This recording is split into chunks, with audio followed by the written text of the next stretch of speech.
Biology में देख लो, biology में क्या है, एक एसर्शन दिया गया है और एक रीजन दिया गया है। एसर्शन पढ़ो, both wind and water pollinated flower are not very colourful and not produce nectar. तो मैं ये बताया था कि क्यों ऐसा होता है कि ना तो ये कलरफुल होते हैं ना तो ये जो है नेक्टर प्रोड्यूस होते हैं, क्योंकि इनका पोजीशन एयर से होता है और वाइंड मतलब वाटर से होता है। तो क्या हवा को और पानी को खूब कलर चाहिए, खूब शहर चाहिए? नहीं। तो मैं तुमसे कह दूं कि इसका सही रीजन क्या है? इसका सही रीजन है कि पानी को और हवा को किसी की लालच नहीं होती है कि फ्लावर हमको पॉलन करेंगे या फिर नेक्टर देंगे तभी हम जो है इनका परागण कराएंगे, पोषण कराएंगे। ये तो एबायोटिक फैक्टर है, इनको किसी चीज की लालच थोड़े है।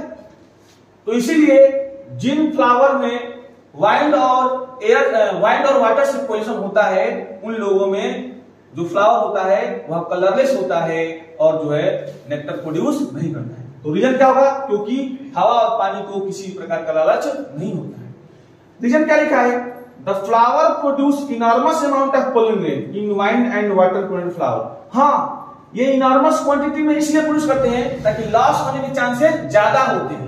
तो सही रीजन इसका ये नहीं होता, ये सही बात लिखा गया है लेकिन इसका करेक्ट एक्सप्लेनेशन नहीं है।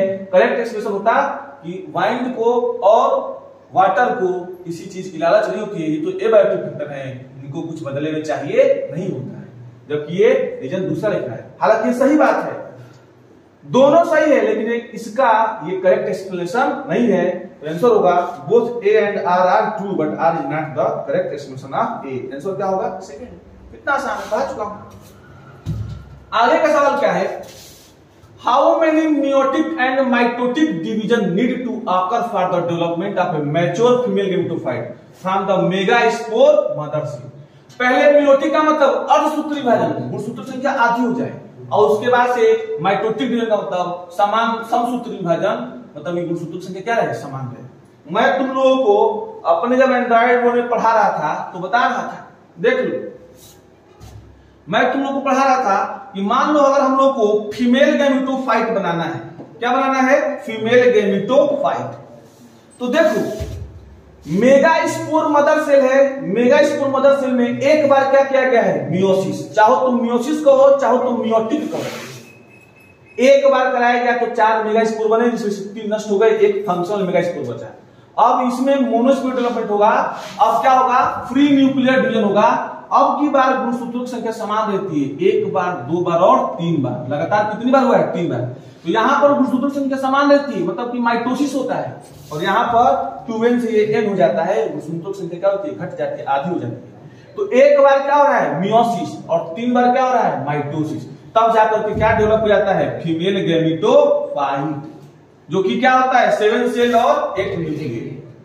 तो मेगास्पोर मदर सेल से फीमेल गैमेटोफाइट बनने तक एक बार क्या होता है? मियोसिस, और 3 बार क्या होता है? माइटोसिस। पढ़ चुका। तो यस, इसका आंसर क्या होगा?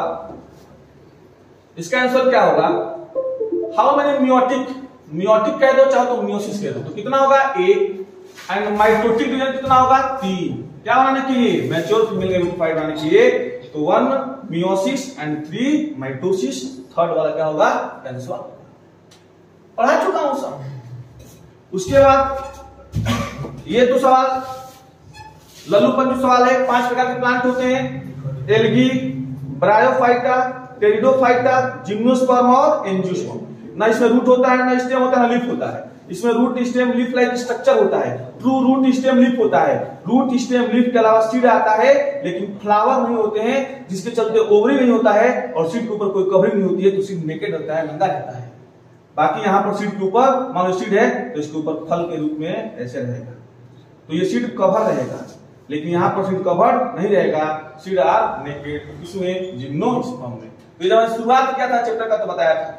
सोचो मान तुम 10-12 दिन पढ़े हो कि अभी 3 चैप्टर पढ़ रहे हो केवल 12वीं का, तो तुम 5-6 क्वेश्चन निकालने में समर्थ हो। सोचो जब मेरा फाउंडेशन चलेगा पूरा 11th में 3 घंटे पढ़ाऊंगा डेली, फिर 12th में 3 घंटे, और दोनों मिला करके 6-7 घंटे, और घर पे जाकर के होमवर्क, तो सोचो क्या नहीं निकलेगा तुम लोग से? आसानी से निकलेगा, इसमें कोई शक की बात नहीं। बेटा आओ वीडियो पॉज करो। तो फाउंडेशन बैच में आ करके जुड़े और पढ़े।